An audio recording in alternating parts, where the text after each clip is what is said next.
অভিজ্ঞান দত্তের উপরে নতুন করে চালাকি করে ওই অভিজ্ঞান দত্তের আসল মুখোশটা টেনে খুলে দিল সকলের সামনে কম্পাস। হ্যাঁ বন্ধুরা, আমরা ঠিক এমনটাই দেখতে চলেছি কম্পাস ধারাবাহিকের আগামী পর্বগুলোতে। কম্পাস ধারাবাহিকে দেখা যায় সকাল হতে না হতেই মোনালিসার মা সৃষ্টি বারবার কম্পাসকে ফোন করতে থাকে, তবে কম্পাস ঘুমিয়ে থাকায় ফোনটা ধরতে পারে না।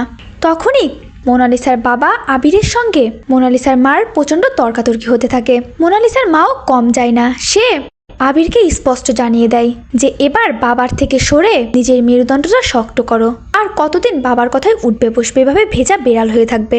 সেখানে অভিজ্ঞান দত্ত এলেও সৃষ্টি স্পষ্ট জানিয়ে দেয় যে আপনার এই পাপের রাজ্য আর বেশি দিন টিকবে না, আপনাকে কঠিন থেকে কঠিনতম শাস্তি পেতে হবে। আপনার পাপের খাতা এবার পূর্ণ হয়েছে, আপনাকে তো এবার জেলে যেতেই হবে, আপনার সর্বোত্তম শাস্তি দেবেই। আর ঠাকুর নিজেই কম্পাসকে সেই ক্ষমতা দিয়ে পাঠিয়েছে, কম্পাসে আপনাকে শেষ করবে। অভিজ্ঞান দত্ত প্রচণ্ড রেগে যায় সৃষ্টির ওপরে। ঠিক তখনই কম্পাস ফোন করে সৃষ্টির ফোনে। সৃষ্টি ফোনটা ধরে সবটা জানায় যে অভিজ্ঞান দত্ত কিভাবে মোনালিসার মাকে হেনস্থা করছে, আর মোনালিসা এবং তার বাবাকে রাজি করিয়েছে মোনালিসার মা বাবার ডিভোর্সের জন্য। ঠিক তখনই শেষটার হাত থেকে ফোনটা কেড়ে নেয় অভিজ্ঞান দত্ত, আর কম্পাসকে বলে ওঠে, শোনো কম্পাস, বেশি বাড়াবাড়ি করো না, তাহলে কিন্তু তোমাকে আমি একদম শেষ করে ফেলবো। তুমি ভুলে যাও না আমি একটা পাহাড়, যে পাহাড় টপকানো তোমার পক্ষে সম্ভব নয়। কম্পাসে তখন বলে ওঠে, আপনি যদি পাহাড় হয়ে থাকেন তাহলে আমিও পানি দিয়ে আপনার সেই পাহাড় তলিয়ে দেব। এভাবেই কম্পাস এবং অভিজ্ঞান দত্তের মধ্যে কথা কাটাকাটি হতে থাকে। এক পর্যায়ে অভিজ্ঞান দত্ত ফোনটা ছুঁড়ে ফেলে দেয়, আর মোনালিসার মা অভিজ্ঞান দত্তকে বলে ওঠে, আপনার সময় তো ঘনিয়ে এসেছে বাবা, কেননা কম্পাস সবটা জেনে গেছে যে আপনার ওই কেমিক্যাল ফ্যাক্টরি থেকে গ্যাস লিক হয়েছে এবং মানুষজন অসুস্থ হয়ে পড়েছে। কম্পাস সবটা জেনে গেছে, কম্পাস আপনাকে ছাড়বে না। এদিকে কম্পাস যখন কথা বলছিল ঋতুজা চৌধুরী সবটাই শুনতে পেয়েছে কম্পাসের সঙ্গে থেকে। অন্যদিকে দেখা যায় কলেজে সকল প্রফেসর এবং স্টুডেন্টরা একত্রিত হয়, আর কম্পাসের বানানো এরকম চমৎকার মূর্তি দেখে সকলেই কম্পাসের প্রশংসা করতে থাকে। এমনকি কম্পাসকে এটাও বলে যে কম্পাস ভৌমিকের হাজবেন্ড বিহান চৌধুরী, যে কিনা কম্পাসকে নিয়ে গর্ববোধ করে কুল পাবে না। এভাবেই সকলে কম্পাসের প্রশংসা করে হাততালি দেয়। এদিকে কম্পাসও এমন কথায় ভীষণ খুশি হয়ে যায়। এরপর কম্পাস আর বিহান দুজন মিলে খুনসুটিতে মেতে ওঠে। অন্যদিকে তো এসব দেখে জ্বলে পুড়ে ছাই হয়ে যায় মোনালিসা, মাহি এবং মুক্তি। এরপর যে যার বাড়িতে ফিরে গেলে মোনালিসা, মাহি এবং মাহির ভাই মিলে তাদের প্ল্যান অনুযায়ী মূর্তিটার হাত পা সব ভেঙে ফেলে, আর সেটাকে এমনভাবে এডিট করে দেখে মনে হয় যেন মূর্তিটা নিজে নিজে থেকে এরকম ভেঙে চুরে যাচ্ছে।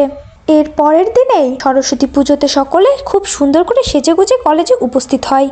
কম্পাসও শাড়ি পরে ভীষণ সুন্দর করে যখনই কলেজের ভিতর ঢোকে তার শাড়িটা এলোমেলো হয়ে যায়, আর বিহান গিয়ে কম্পাসের শাড়িটা ঠিক করে দেয়, যা দেখে তো মোনালিসা একদম জ্বলে পড়ে যায়।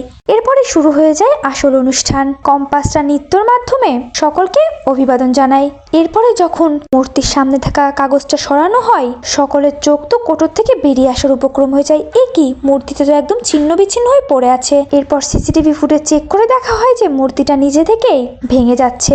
এরপর সকলে তো কম্পাসকে দোষ দিতে থাকে। ঠিক তখনই কম্পাস সকলকে চমকে দিয়ে তার বানানো আরো একটি কপি মূর্তি উপস্থাপন করে আর সকলকে নমস্কার করতে বলে। ঠিক তখনই সরস্বতীর মূর্তিটির বীণা বেজে ওঠে, আর সে হাত উঁচু করে সকলকে আশীর্বাদ করে, যা দেখে তো সকলের প্রশংসা একদম ভরে ফেলে কম্পাসকে। সমস্ত নিউজ চ্যানেলেও কম্পাসকে দেখানো হয় এবং তার এরকম অসম্ভব সুন্দর রকম বুদ্ধিমত্তা দেখানো হয়।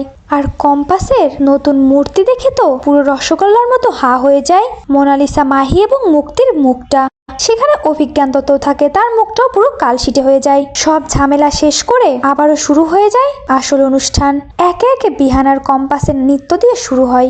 তারা সুন্দর একটি কাপল ডান্স করে, তারপর মাহি এবং মোনালিসার গ্যাং এসে নৃত্য করে।